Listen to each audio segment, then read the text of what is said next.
ಹೆಂಗಿದೆಯೋ ಹಂಗೆ ಮನುಷ್ಯನ ಮನಸ್ಸು ಇರೋದು ಹಾಗೆ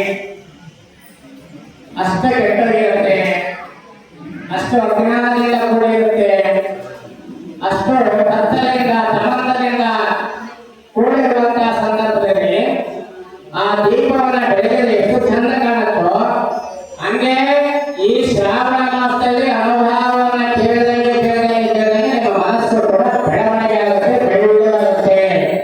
ಇದು ಜ್ಞಾನದ ಸಂಕೇತ. ಇದು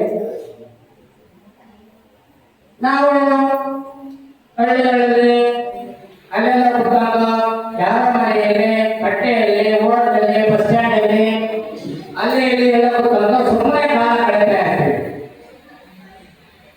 ಶ್ರಾವಣ ಮಾಸ ಬಂತು ಅಂತಂದ್ರೆ ಏನೇನು ಕಾಲದಲ್ಲೂ ಬಹಳ ಪ್ರಸಿದ್ಧಿಯಾಗಿರ್ತಕ್ಕಂಥ ಪುರಾಣಗಳ ಓಡಿಸು ಹೇಳೋದು.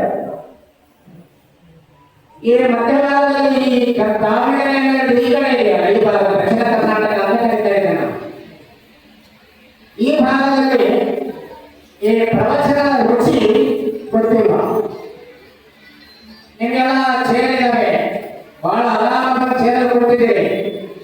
ಆ ಉತ್ತರ ಕರ್ನಾಟಕ ಭಾಗದಲ್ಲಿ ಹೋದ್ರೆ ಚೇರೆಲ್ಲ ಕೆಳಗಡೆ ಕೊಡ್ತಾರೆ, ಚಾಪೆ ಇರೋದಿಲ್ಲ, ಸುಮ್ಮನೆ ಕೆಳಗಡೆ ನೆಮ್ಮದಿ ಕೊಟ್ಟಿರ್ತಾರೆ. ಇದು ಆಶ್ಚರ್ಯ ಪಡಬೇಕು. ಗೊತ್ತಾಗಿಲ್ಲ